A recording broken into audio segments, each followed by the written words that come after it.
बौद्धरे जंगल और श्रम विभाग मंत्री विभागीय समीक्षा। राज्य सरकार जंगल परिवेश और जलवायु परिवर्तन एवं श्रम और कर्मचारी बीमा विभाग मंत्री गणेश राम सिंह खुंटिया दिनिकिया बौद्ध गस्तरे आसी विभागीय कार्यक्रम समीक्षा करिसेंती। बौद्ध सर्किट हाउस ठारे पहुंचबा परे प्रशासन पक्षरु मंत्री खुंटिया को स्वागत करा जायथिला।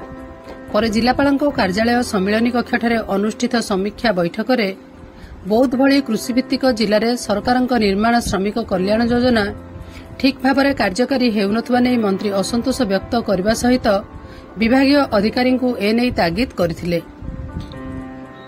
निर्माण श्रमिक योजना रे समस्त श्रमिक ठीक भाव में सेवा पाइबा दिगरे पदक्षेप नेबाकू जिला श्रम विभाग को निर्देश देथिले। शुद्धिक्रिया, मृत्युकालीन सहायता, वृत्ति सहायता समेत समस्त योजना ठीक भाव में श्रमिक मान निकट में जेपरी पहुंची पारिबो सेथिपई परामर्श देथिले। जिलारू दादन श्रमिक न जाई आवश्यक पदक्षेप ग्रहण करने सहित टेंडर कार्यगुड़िकू शेष आदाय करने को परामर्श देथिले। जिले में वन विभाग पक्षरु महू चाष, ताल चारा रोपण, बाउंश चाष आदि को प्रोत्साहन देवाकू मंत्री परामर्श देथिले।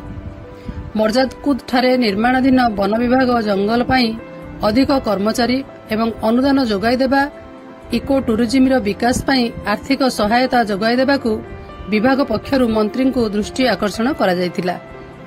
विभाग पक्षरु जातीय राजपथ और खोर्धा बलांगीर रेलपथ कड़े वृक्षरोपण पाई पदक्षेप निया जाउथबा बेले औषधीय वृक्ष रोपण को प्रोत्साहन देले लोकमाने आर्थिक भाव में उपकृत होई पारबे बोली मंत्री खुंटिया को परामर्श देथिले।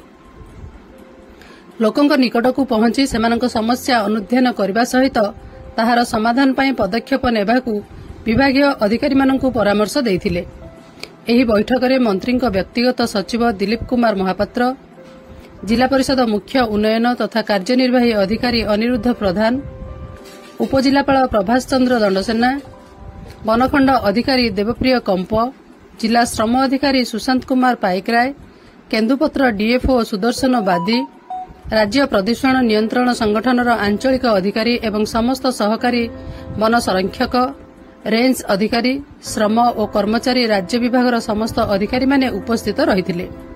शेषरे सहकारी वन संरक्षक मीनाक्षी कुमारी धन्यवाद प्रदान करथिले। बौद्धरू बैद्यनाथ सामल सहित हरभंगारू चित्तरंजन सिंह रिपोर्ट, मो जिला खबर।